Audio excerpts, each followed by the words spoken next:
Rhode Island hasn't had a Republican in the House of Representatives since 1994. Today I spoke with a political analyst who explains why this race could go down to the wire and what it would mean to have a Republican represent Rhode Island. On Election Day, the smallest state is gaining national attention, with the congressional chamber majority up for grabs.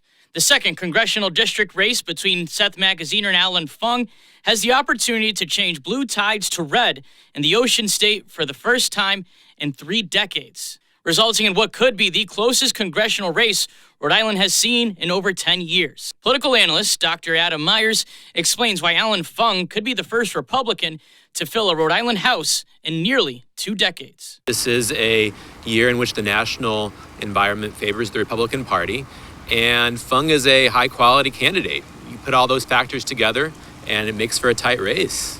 While the Ocean State is predominantly blue, Myers says Rhode Island has seen a wave of red in major political seats. In the 90s and 2000s, Rhode Island had a string of Republican governors, and until the year 2000, Rhode Island also had a history of electing Republican members of Congress. Rising energy bills and inflation have controlled debates between the candidates.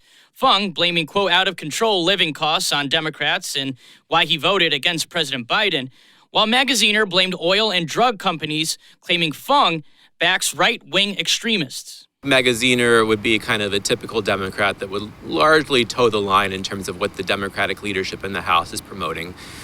And Fung, on the other hand, would, I think, largely stick with the Republican leadership in the House on economic issues and break with them on social issues.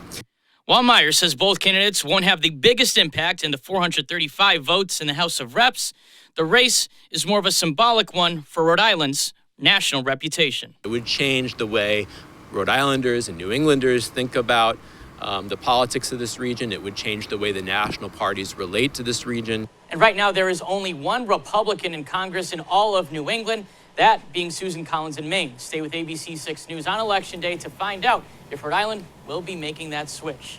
Live in the studio, Hector Molina, ABC 6 News.